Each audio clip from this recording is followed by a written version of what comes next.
একটা প্রশ্ন হলো যে আমার মা এবং স্ত্রীর মধ্যে বনিবনা হয় না। এ নিয়ে আমি প্রায় বিব্রতকর পরিস্থিতিতে পড়ি। কিভাবে তাদের মধ্যে পারস্পরিক সৌহার্দ্য প্রতিষ্ঠা করতে পারি, পরামর্শ দিয়ে বাধিত করবেন। প্রিয় দর্শক, মা এবং স্ত্রীর মধ্যে যখন বনিবনা হয় না, তখন আসলে ছেলেদের জন্য, স্বামীর জন্য, স্বামী হিসাবে ছেলেদের জন্য অনেক কঠিন পরিস্থিতির মুখোমুখি হতে হয়। অনেকটা পাটা পুতুর ঘষাঘষিতে যেরকম মরিচ বা অন্যান্য জিনিসপত্র যেগুলো আমরা বেঁটে থাকি সেগুলোর অবস্থা যেরকম কাহিল থাকে, ঠিক একই রকম অবস্থা ছেলেদের হয়ে থাকে। তো এরকম পরিস্থিতিতে আমরা সবসময় বলি যে উভয় পক্ষের হক এবং অধিকারগুলোর সর্বাগ্রে আমাদের জানা কর্তব্য। স্ত্রীর হক কী, মায়ের হক কী, সেটা আমাদের জানতে হবে। একজনের দিকে আমি টানতে গিয়ে যদি অন্যজনের প্রতি অবিচার হয়, অন্যজনের হক যদি নষ্ট হয়, তাহলে সেটা ভুল হবে এবং সঠিক কাজ হবে না। তো এই জন্য সবার হক এবং সবার প্রাপ্যগুলো আমাদেরকে আগে ভালো করে জানতে হবে। দ্বিতীয়ত যে কাজটি করতে হবে তা হলো মা এবং স্ত্রী উভয়ের কাছেই যথাসম্ভব চেষ্টা করতে হবে তাদের পারস্পরিক বনিবনা না হওয়ার বিষয়গুলোকে সমন্বয় করার চেষ্টা করতে হবে এবং মায়ের কাছে স্ত্রীর, স্ত্রীর কাছে মায়ের হয়ে লড়াই করার প্রবণতা এটা দেখানো যাবে না। বিশেষ করে অনেকে আছেন যে স্ত্রীর কাছে গিয়ে যখন তিনি স্ত্রী মায়ের ব্যাপারে কিছু বলেন, তখন মায়ের হয়ে স্ত্রীর সাথে লড়াই করেন। আবার মায়ের কাছে যখন যান, তখন স্ত্রীর হয়ে মায়ের কাছে লড়াই করেন। উভয়ের কাছে তখন তিনি খারাপ হন। বরং যথাসম্ভব তাদের কথাগুলো শুনতে হবে, মনোযোগ দিয়ে আমলও নিতে হবে। এবং যদি তারা কোনো ভুল ধারণার মধ্যে থাকে একজন অপরজনের প্রতি, তাহলে সেটাকে খুব বিনয়ের সাথে সম্ভব হলে বোঝানোর চেষ্টা করতে হবে। আর যদি মনে হয় যে বোঝালে হিতে বিপরীত হবে, তাহলে চুপচাপ থেকে প্রয়োজনে কোনো রকম সায় দিয়ে অন্য কাউকে দিয়ে বোঝানোর চেষ্টা করতে হবে। কিন্তু এর মানে এই না যে কোনো জুলুম হলে, অবিচার হলে আপনি নির্বিকার থাকবেন, কিন্তু যথাসম্ভব এই ক্ষেত্রে ব্যালেন্স করার চেষ্টা আমাদের করতে হবে। এবং এটা করতে যদি আমরা ভুল করি, তাহলে সেক্ষেত্রে এর জন্য আমাদেরকে অনেক মূল্য দিতে হতে পারে। এরপরে প্রশ্ন দেখতে পাচ্ছি, 10ই মুহররমের ফজিলতের সঙ্গে কারবালার সম্পর্ক কতটুকু? এদিনের করণীয় বর্জনের সম্পর্কে জানাবেন। আসন্ন বুধবার 17ই জিলহজ, ইনশাআল্লাহ এবছর আশুরা, এবং আশুরার এই দিনে আমরা জানি প্রিয় নবী সাল্লাল্লাহু আলাইহি সাল্লাম বলেছেন যে মুসা আলাইহিস সালামকে আল্লাহ রাব্বুল আলামিন ফেরাউনের বিপরীতে আল্লাহ তাআলা বিজয় দিয়েছেন তাকে এবং বনী ইসরাঈলকে। তো এই নেয়ামতের শুকরিয়া স্বরূপ তিনি সিয়াম পালন করেছেন। এই মুহররমের 10 তারিখ বা আশুরা মূলত মুসা আলাইহিস সালামের বিজয়ের দিন হলেও, আনন্দের দিন হলেও, এই দিনে একই দিনে নবী করিম সাল্লাল্লাহু আলাইহি সাল্লাম প্রিয় দৌহিত্র হুসাইন রাদিয়াল্লাহু তাআলা আনহু নির্মমভাবে কারবালার প্রান্তরে শাহাদাত বরণ করেন সপরিবারে। তো একটি বিজয়ের দিনে একটি দুঃখের এবং বেদনার ঘটনাও ঘটেছে, যার কারণে আমাদের জন্য একটা মিশ্রিত অনুভূতির একটি দিনে পরিণত হয়েছে। একদিকে মুসা আলাইহিস সালামের বিজয়, অপরদিকে হুসাইন রাদিয়াল্লাহু তাআলা আনহু সপরিবারে শাহাদত। তো এই কারণে 10ই মুহররমের যে মূল তাৎপর্যের দিক, এটি মুসা আলাইহিস সালামের বিজয়ের যে দিবস, সেটি কোনোভাবে ম্লান হয়ে যাবে না বা হারিয়ে যাবে না, কারণ এটি হাদিস দ্বারায় প্রমাণিত এবং নবী সাল্লাল্লাহু আলাইহি সাল্লাম সেটিকে আমল করেছেন, উদযাপন করেছেন সিয়াম পালন করার মাধ্যমে। অতএব কারবালা ঘটনার কারণে সেটাকে আমরা ভুলে যাওয়াটা ভুল হবে। তবে হ্যাঁ, একই দিনে কারবালার ঘটনা ঘটেছে, সেজন্য 10ই মুহররমের এই দিনটি, আসলে দিনটিতে আমাদের কারবালার ঘটনার কথাও স্মরণ হয়, শাহাদাতের কথাও স্মরণ হয়। সম্পর্কে এটুকুই যে একই দিনে কারবালা ঘটনাটিও ঘটেছে, হুসাইন শাহাদাতের ঘটনাও 10ই মুহররম ঘটেছে। তবে এই দিনে করণীয় এবং বর্জনীয় সম্পর্কে আমরা বলবো যে এই দিন উপলক্ষে সিয়াম পালন করা, দুটি সিয়াম পালন করা, আশুরার দিনের পাশাপাশি তার আগের দিন অথবা পরের দিন 9, 10 অথবা 10-11 এভাবে সিয়াম পালন করাটা হলো সুন্নাহ। এর বাইরে 10ই মুহররম বা আশুরা উপলক্ষে বিশেষ কোনো করণীয় নেই। আমরা অনেকে এই দিন উপলক্ষে নানা করণীয়, নানা বর্জনীয় কথা বলি বা কী করণীয় হাদিস আলোকে একেবারে স্পেসিফিকলি যদি আমরা বলতে চাই, তাহলে এটাই হলো এই দিনের একমাত্র করণীয় এবং বর্জনীয় এবং লক্ষণীয় বিষয়। এরপরে মোহাম্মদ আব্দুর রহমান লিখেছেন, আমি একটি রেস্টুরেন্টে চাকরি করি। এখানে হালাল হারাম দুই রকমের খাবারই বিক্রি হয়। আমার উপার্জন কি হালাল হচ্ছে? যদি কোনো রেস্টুরেন্টে হালাল হারাম দুই রকমেরই উপার্জন করার অপশন খোলা থাকে, তাহলে সেক্ষেত্রে আমরা চেষ্টা করব যথাসম্ভব এ ধরনের রেস্টুরেন্টের চাকরি না করার। বিশেষ করে আমাদের যে সমস্ত বন্ধুরা, যে সমস্ত ভাইরা বাইরে থাকেন, পশ্চিমা দুনিয়াতে থাকেন, ইউরোপ আমেরিকা ইত্যাদিতে থাকেন, তাদের অনেকেই কিন্তু আমি জানি যে এই ধরনের পরিস্থিতির মুখোমুখি। অর্থাৎ তারা সেখানে রেস্টুরেন্টের চাকরির অফারই বেশি পেয়ে থাকেন, রেস্টুরেন্টের চাকরির অপশন বেশি থাকে। তো এইরকম জায়গাতে দুঃখিত, এরকম জায়গাতে যে হালাল হারাম মিশ্রণ থাকে এবং হারাম খাবার ইত্যাদি সার্ভ করার আগে সেখানে চাকরি আমরা অনেকে করে থাকি। তো আসলে এই জায়গায় চাকরি করা জায়েজ নয়। আপনি একজন মুসলিম হিসাবে আপনার দিনদারিতা, আপনার আল্লাহ ভীরুতা, আল্লাহর আদেশ নিষেধগুলো পালন হচ্ছে কি হচ্ছে না, এগুলো করতে পারছেন কি পারছেন না, এটা হলো আপনার জীবনের সবচেয়ে গুরুত্বপূর্ণ বিষয়। সেটি ঠিক রেখে বাকি সব কাজ আপনি করবেন। যদি সেখানে আপনার কোনো প্রকার ত্রুটি হয়, বিচ্যুতি হয় এবং কোনো প্রকার অসুবিধা তৈরি হয়, তাহলে সেক্ষেত্রে আপনি সেখানে কোনো প্রকার কম্প্রোমাইজে যাবেন না। এটি হলো কোরআন এবং সুন্নাহর নির্দেশনা। অতএব এই বিষয়টিতে আমাদের খুব সিরিয়াসলি খেয়াল রাখতে হবে। আল্লাহ আমাদেরকে তৌফিক দান করুন। আর যদি হালাল হারাম দুই রকমের খাবার বিক্রি হয়, আপনি হারাম খাবারের কোনো হেল্প করতে হয় না, হালাল খাবার হেল্প করেন, হালাল খাবার সার্ভ করেন, হারামগুলো অন্য কেউ সার্ভ করে, এটা করতে ওকে বলে আপনি মানাতে পারেন এবং আপনি নিজে প্রত্যক্ষ পরোক্ষভাবে হারাম খাবার এর সাথে না জড়িয়ে থাকতে পারেন, তাহলে সেক্ষেত্রে এটি সুযোগ আছে। যদি আপনি এমন কোনো কাজ করেন সেখানে যে কাজে আসলে কোনো হারাম খাবারের সার্ভ করা বা তার আগায় দেওয়া বা রান্না করা বা ধোয়া বা কোনোভাবে সেটার সাথে জড়িত হওয়ার ব্যাপার না থাকে, তাহলে সেক্ষেত্রে আপনার চাকরি জায়েজ হতে পারে। কোনো কোনো দুর্নীতিবাজকে নামাজ পড়তে কিংবা হজ করতে দেখা যায়। তাদের দুর্নীতি ধরা পড়ার পর তাদের এই ধরনের ব্যক্তিগত ইবাদতের ছবি ভাইরাল হলে মানুষ তাদের এসব বাহ্যিক ধর্মপ্রচার নিয়ে কটু কথা বলে। বিষয়টি আপনি কিভাবে দেখেন? দেখুন, যারা দুর্নীতি করে এদের বেশিরভাগ মানুষই দেখবেন যে তারা নিজেদেরকে সেকুলার দাবি করেন, বিভিন্ন রাজনৈতিক দলের তারা কর্মী নিজেকে পরিচয় দেন। দেখা গেল যে রবীন্দ্র সঙ্গীত শিল্পী, তিনি সরকারি জমি দখল করে সঙ্গীত একাডেমি করেছেন, সমালোচনা হয়েছে। তো এই সময়টাতে রবীন্দ্র সঙ্গীত চর্চা নিয়ে তো সমালোচনা হয় না, বা তার দুর্নীতিবাজ ব্যক্তির সেকুলার মন মানসিকতা বা চিন্তাধারা নিয়ে তো সমালোচনা হয় না। ধর্ম নিয়ে সমালোচনাটা কেমন হয়? কারণ হলো আসলে ধর্ম বা ধর্মীয় লেবাস পোশাক যাদের থাকে তারা সাধারণত অপরাধে জড়ায় না। তো তাদের যে ক্লিন ইমেজ আছে, এই ক্লিন ইমেজ যখন আপনার কোনোভাবে কেউ নষ্ট করার চেষ্টা করে, কোনো দুর্নীতিবাজ যখন সেটাকে ধারণ করে, তখন এটা চোখে পড়ে, যার কারণে এটা সমালোচনাটা বেশি হয়। এবং এই সমালোচনাটা যারা করে এর মধ্যে অনেক সেকুলার, অনেক ইসলাম বিদ্বেষীরা আছে। এই চান্সে তারা ইসলামের এক হাত নেওয়ার চেষ্টা করে এবং তারা রীতিমতো দাড়ি টুপিকে, ওই দুর্নীতিবাজদের দাড়ি টুপি দেখে দাড়ি টুপিকে তারা তাদের লেবাস ধারণ করা দেখে এই লেবাসকে তারা দোষারোপ করেন। এটা একেবারেই অজ্ঞানতা সুলভ কাজ। কারণ 10 টাকার নোট জাল হয় না, 1000 টাকার নোটের জাল হয়। কারণ 1000 নোটের মূল্য এবং ভ্যালু অনেক বেশি, 10 টাকার নোটের তেমন কোনো মূল্য নেই। তো যার জাল হয় সে আসলে দোষী হয় না। 1000 টাকার নোটে কোনো দোষ থাকে না, বরং যে জাল করে দোষটা তারই হয়ে থাকে। বরং তার জাল করা দেখে 1000 টাকা নোটের মূল্য এবং মর্যাদা বোঝা যায়। ঠিক একইভাবে যে দুর্নীতিবাজ, সে যদি ধর্মীয় লেবাস ধারণ করে, তাহলে সে এই ধর্মীয় লেবাস ধারণ করে সে মূলত ধর্মীয় লেবাস, এটা যে অনেক মর্যাদার, এটা যে অনেক সম্মানের, এটা যে সততার প্রতীক, এটা সে বরং প্রমাণ করেছে। এবং এখানে দোষটা তার, লেবাসের এখানে কোনো দোষের বিষয় না, বরং এখান থেকে লেবাসের মর্যাদা আরও মাহাত্ম আরও বেশি ফুটে ওঠে। আমার মা এবং আমার স্ত্রীর মধ্যে, আপনার প্রশ্ন উত্তর দিয়েছি। এরপরের প্রশ্ন হলো, দেশে কোটা বিরোধী আন্দোলন চলছে, রাস্তা ব্লক করে আন্দোলন হচ্ছে, আবার পুলিশে হামলা করতেছে ছাত্রদের উপরে, সম্পর্কে ইসলাম কি বলে? আমরা কোটা বিষয়ের আগে গত লাইভের সম্ভবত একটা প্রশ্নের উত্তর দিয়েছি। আমরা বলেছি যে কোটার ব্যাপারে যদি একেবারে যৌক্তিক পর্যায়ে, যৌক্তিক পরিসরে কোটা থাকে, কোনো পঙ্গু, কোনো আপনার অসহায় পিছিয়ে থাকা মানুষকে আগায় আনার জন্য অথবা বিশেষ কোনো অবদানের জন্য কোনো ব্যক্তির পুরস্কার স্বরূপ, তাহলে সেটা ইসলাম অ্যালাউ করে ওই পরিসরে। কিন্তু এর বাইরে আপনার কোটা যদি অযৌক্তিক হারে থাকে এবং সুবিধাবঞ্চিত মানুষদেরকে আগায় দেওয়ার এবং যারা কোনো ক্ষেত্রে অবদান রেখেছে তাদেরকে কোনো সুবিধা দিতে গিয়ে জেনারেল পিপলকে যদি সুবিধা তাদের তুলনায় অনেক কম দেওয়া হয়, সামান্য কিছু মানুষের স্বার্থ রক্ষা করতে গিয়ে যদি মেজরিটি মানুষের স্বার্থ ক্ষুণ্ণ হয়, তাহলে সেটা অবশ্যই শরীয়তের দৃষ্টিকোণ থেকে বা কোনো বিবেচনাতে সেটা জায়েজ হওয়ার কথা নয়।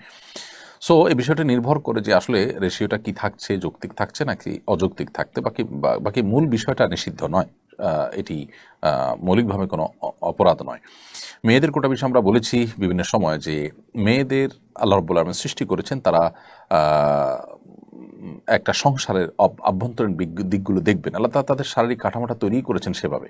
আপনি দেখুন নারীর শারীরিক কাঠামোটাই এরকম যে তিনি বাসা বাড়িতে তার অবস্থান করা, তার বাসা বাড়িতে কাজ করা তার জন্য অধিকতর উপযোগী, গর্ভধারণ করার ক্ষমতা, তার বক্ষে সন্তানের খাবার, এসব বিষয়গুলো প্রমাণ করে যে আসলে তিনি পুরুষের মতো বাহিরে কাজ করে বেড়াবেন না সাধারণ অবস্থাতে, কিন্তু মেয়েদের অঙ্গনে মেয়েদের সার্ভিস দেওয়ার মতো কাজগুলো যে বিষয়গুলো আছে সেই বিষয়গুলোতে তিনি অবশ্যই কাজ করবেন, এবং এই জায়গাটাতে তিনি যখন কাজ করবেন তখন তার পর্দাপ্রসিত বিষয়গুলো যথাসম্ভব লক্ষ্য করা হবে। অতএব মেয়েরা বাইরে কাজ করা তাদের জন্য ইসলাম জায়েজ রেখেছে, কিন্তু তাদেরকে কোটা দিয়ে বিভিন্ন কোটার মাধ্যমে তাদেরকে বাহিরে বের করে আনা এবং পুরুষদের তুলনায় তাদেরকে অগ্রাধিকার দেওয়া, এগুলোর কারণে সমাজে অস্থিরতা তৈরি হয়। পশ্চিমারা আমাদেরকে, যারা যখন ক্ষমতা আসেন আমাদের সরকাররা, তারা এ সমস্ত আপনার কাজের বিনিময়ে লোন টোন দিয়ে, একরকম লোন টোন ইত্যাদির মধ্যে শর্ত দিয়ে তারা নারীর ক্ষমতায়নের নাম দিয়ে মেয়েদের অযৌক্তিক হারে কোটা দিয়ে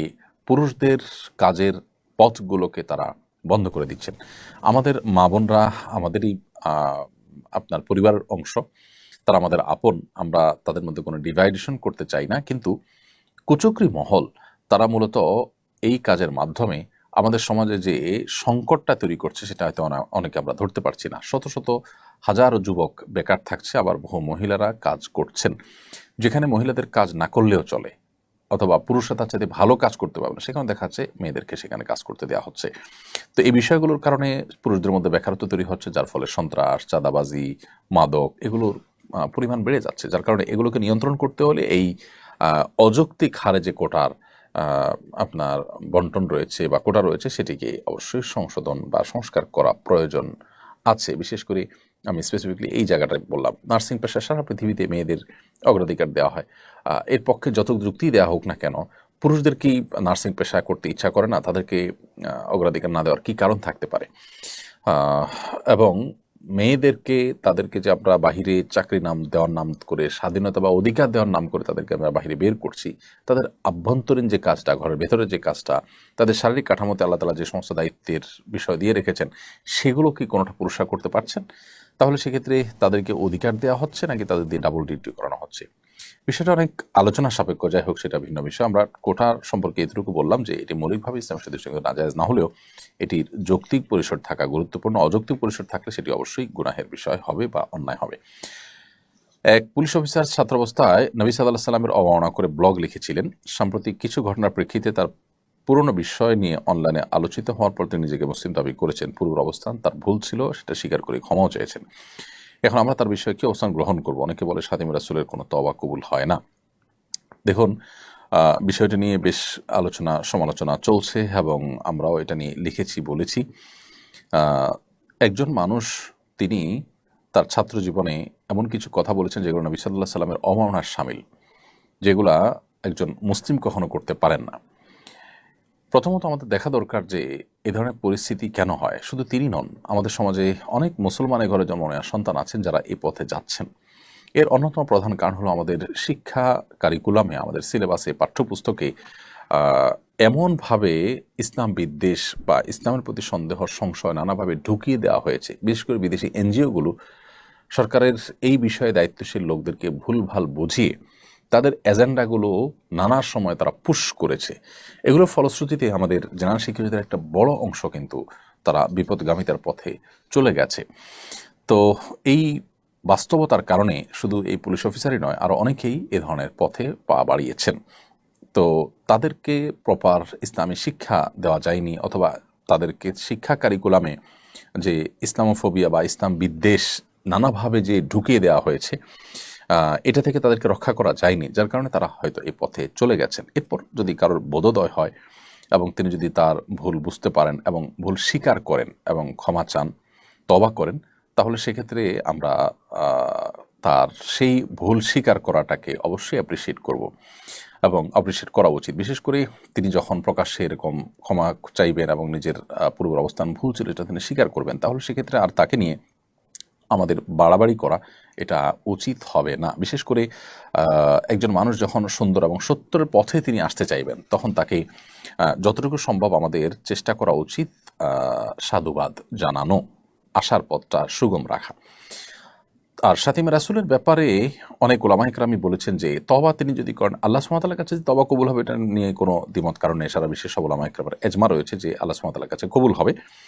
আর এর বাইরে এই তওবাটা মানুষের কাছে কবুল হবে কিনা, আমাদের দুনিয়ার বিচারে কবুল হবে কিনা, শাতিম রাসূলের যে শাস্তি সেটা থেকে তিনি শরিয়ার যে শাস্তি রয়েছে শরিয়ার বিচার ব্যবস্থাতে সেটা তার উপরে শরিয়ার বিধান অনুযায়ী কার্যকর হবে কিনা, এই বিষয়ে ওলামাদের মধ্যে ইখতিলাফ রয়েছে। ইমাম আবু রহমতুল্লাহের মত এবং ইমাম আবু রহমতুল্লাহের মাযহাবের আপনার মুফতাবিহি মত, যেটি ইমাম আবু রহমতুল্লাহের দুই ছাত্র আবু ইউসুফ মুহাম্মদ রহমতুল্লাহের মত এবং শাফি রহমতুল্লাহের প্রসিদ্ধ মত এবং আহমদ মালিক রহমতুল্লাহের একটা মত হলো যে তার তওবা কবুল হবে, যদি এর বিপরীতেও অনেক ইমামদের মত রয়েছে। তো যেহেতু হানাফি মাযহাব এবং শাফিঈ মাযহাব প্রসিদ্ধ মাযহাব অনুযায়ী মত অনুযায়ী আপনার তার তওবা কবুল হবে। সো এরকম ব্যক্তি যদি তওবা করেন তার তওবা আল্লাহ সুবহানাহু ওয়া তাআলার কাছে কবুল হবেই, যদি তিনি খালেস অন্তরে তওবা করে থাকেন, আর মানুষের কাছে সে তওবা কবুল হবে এবং আমরা তার তওবাকে আপনার অ্যাপ্রিসিয়েট করব, বিশেষ করে তাকে ভালো পথে আসার পথটাকে সুগম করে দেব ইনশাআল্লাহ বিদিল্লাহ। বাকি অন্তরে যদি কারোর ভিন্ন কিছু থাকে তিনি আল্লাহর কাছে জবাবদিহি করবেন। প্রকাশ্যে ভুল স্বীকার করে ক্ষমা চাওয়ার পর একজন মানুষ নিজের ইসলাম চর্চার ব্যাপারে তিনি অগ্রসর হওয়ার পর ছাত্র জীবনে অনেক আগে তিনি যে ভুল করেছেন সেই বিষয়ে আল্লাহ তাআলা তাকে ক্ষমা করুন, আমরা সেই দোয়া তার জন্য করবো এবং তাকে হেদায়েতের দোয়া তার জন্য আমরা করবো ইনশাআল্লাহ তাআলা।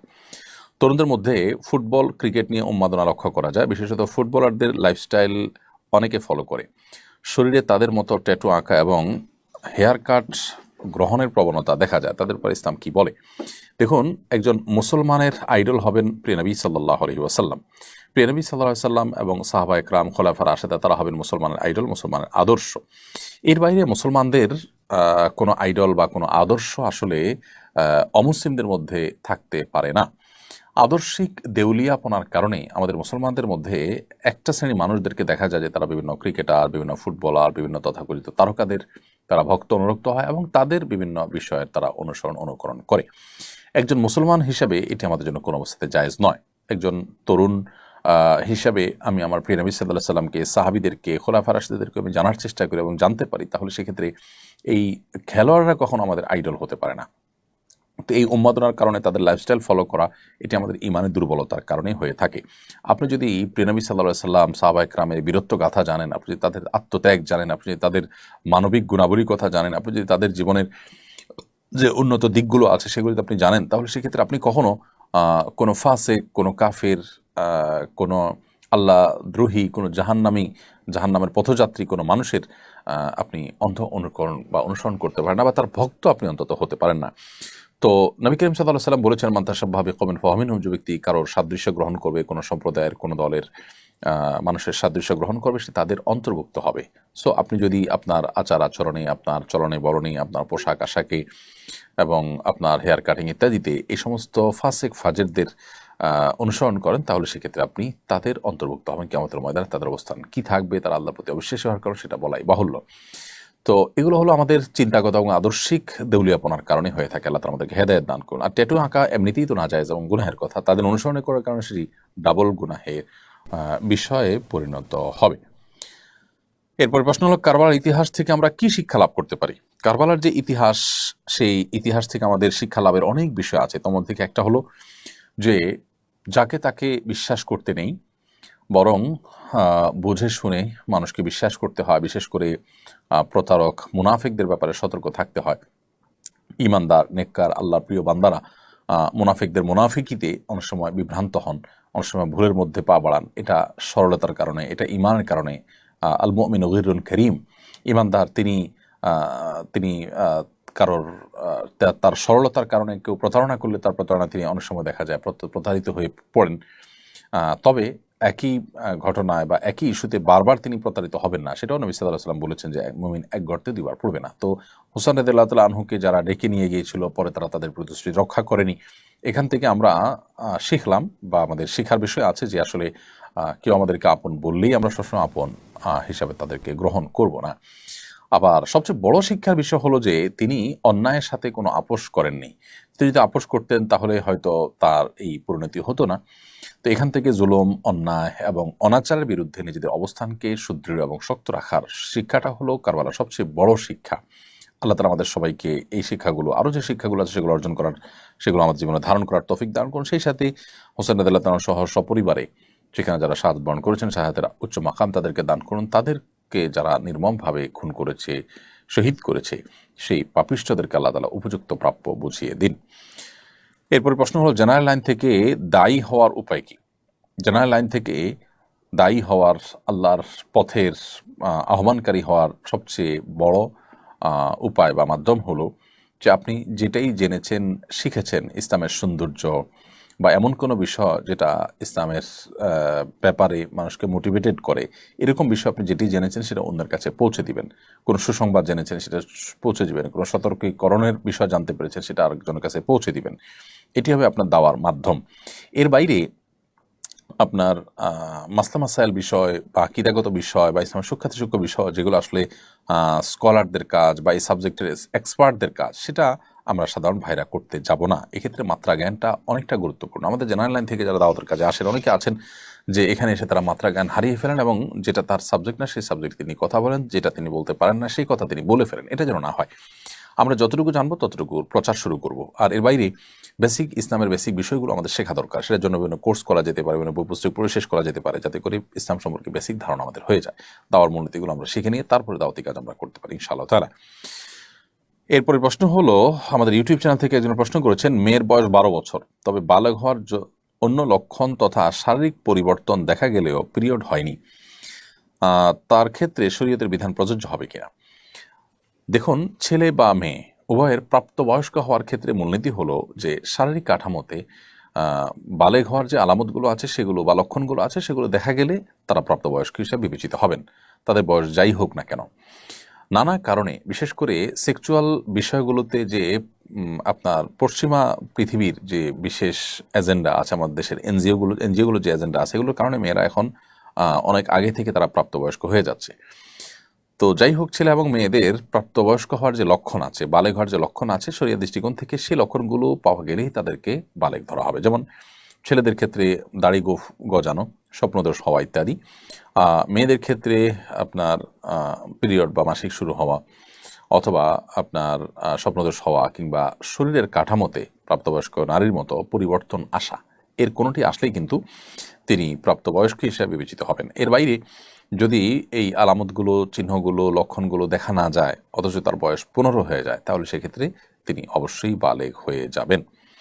তো লক্ষণ পাওয়া গেলেই তিনি প্রাপ্তবয়স্ক হবেন। বয়স 12 কি 11 সেটা বিবেচ্য নয়। লক্ষণ যদি পাওয়া না যায় তাহলে সর্বশেষ সীমানা হলো 15 বছর।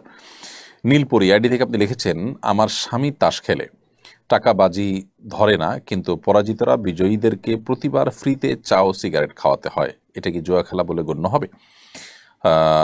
টাকা না নিলেও এই যে যারা পরাজিত হচ্ছে তারা বিজয়ীদেরকে আপনার চা খাওয়াচ্ছে, সিগারেট খাওয়াচ্ছে, এটা তো একটা বিনিময়, যার কারণে এটাও হারাম হবে এবং জুয়ার অন্তর্ভুক্ত হবে।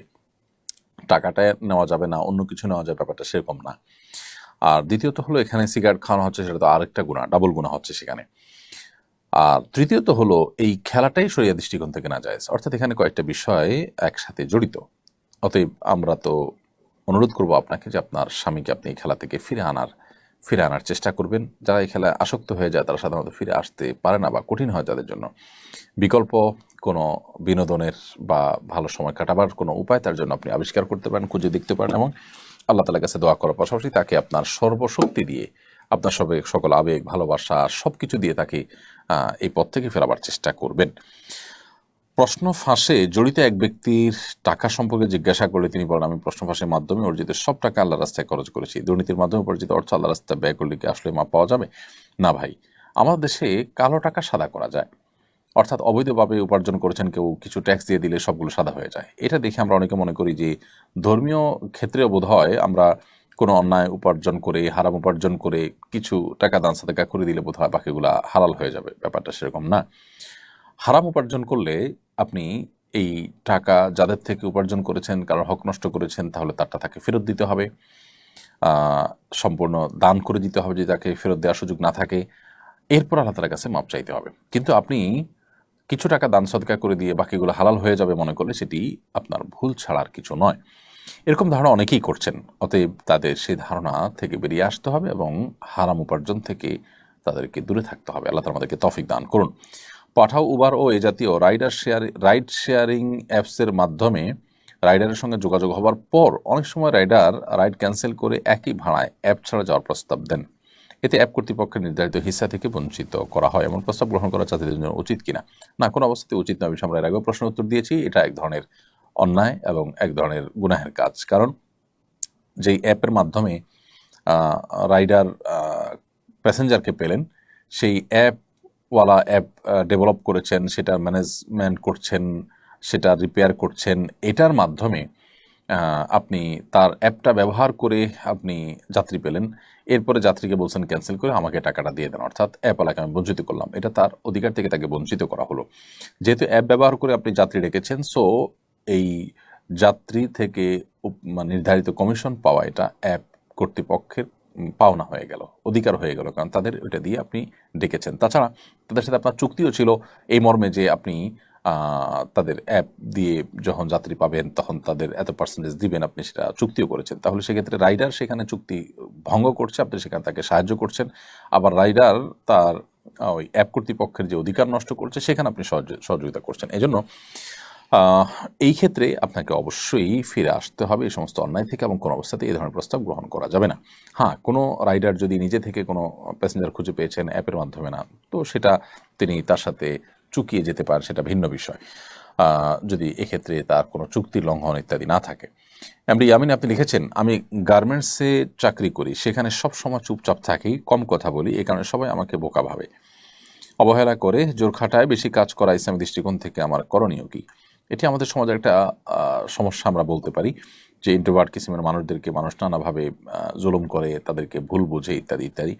তো এইরকম পরিস্থিতিতে আমরা সবরের কথা বলবো আপনাকে। আল্লাহর জন্য সবর করুন, ধৈর্য ধারণ করুন এবং যথাসম্ভব চেষ্টা করুন নিজের অবস্থানটাকে পরিষ্কার করার জন্য, অর্থাৎ আপনি যে দুর্বল নন সেটি তাদেরকে বোঝাবার চেষ্টা করুন।